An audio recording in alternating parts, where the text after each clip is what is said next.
അയ്യോ മമ്മി മീൻ വെട്ടുവാർന്നോ? അച്ഛോ ഞാൻ വെട്ടാമേ. ഞാൻ വെട്ടിക്കോളാം, എന്റെ കയ്യിലെല്ലാം പറ്റി, ഇനിയിപ്പോ ഞാൻ തന്നെ വെട്ടിക്കോളാം. എനിക്കറിയാൻ വെട്ടാ. അറിയാൻ മേലാഞ്ഞിട്ടല്ല, ഞാൻ വെട്ടിക്കോളാം. എന്നുവെച്ചാ പിന്നെ ഞാൻ വലിയ പോരെടുക്കണേ അമ്മയല്ലേ പോടാ വിടുന്നത്. എന്നാടാ നിന്റെ പെണ്ണുമ്മയുടെ പോരെടുത്തേ? മമ്മിയുടെ അമ്മായിമ്മ ഇങ്ങനെയായിരുന്നു. മമ്മിയുടെ അമ്മായിമ്മ ഇങ്ങനെയൊന്നും അല്ലായിരുന്നു. നല്ല പോലെ എല്ലാ ജോലിയും ചെയ്യിക്കുമായിരുന്നു. പക്ഷെ മമ്മി അങ്ങനെ ഒന്നും ചെയ്യിക്കില്ല, എനിക്കറിയാതെ. ഞാൻ പിന്നെ ഒരു ഫോർമാലിറ്റിക്ക് ചോദിച്ചാൽ വെട്ടണം. മമ്മി വെട്ടിക്കഴിയുമ്പോ മക്കളെ വിളിച്ചേക്കാം. അന്ന് നമുക്ക് അപ്പുനെ കൊണ്ട് വെട്ടിച്ചാലോ? അപ്പുനെ നന്നായിട്ട് വെട്ടാനറിയാം. വെട്ടിയത് തന്നെ ഉള്ളതാ. അപ്പൊ ഇവിടെ ഒന്നും ചെയ്തു കൊടുക്കില്ല കേട്ടോ. പക്ഷെ ബാക്കിയുള്ളവർക്കാണെങ്കിൽ വലിയ സഹകരണം അല്ലേലുണ്ടല്ലോ, വല്ലവർക്കും വലിയ സഹായകരം. വീട്ടിലൊന്നും ചെയ്യല. അതാ വീട്ടിൽ ആരാന്റെ അമ്മയ്ക്ക് ഇരുമ്പടിക്കുക, അവനവന്റെ അമ്മയ്ക്ക് തവിടിക്കാൻ പറ്റില്ല.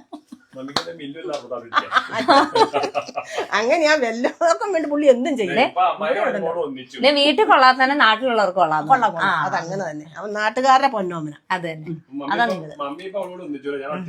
ഞങ്ങള് മീൻ വെട്ടുവോ വെട്ടാണ്ടിരിക്കോ ഒക്കെ ചെയ്യും. കഴിക്കാത്തരാകുമ്പോ അല്ലാതെ അല്ലേ മീൻ.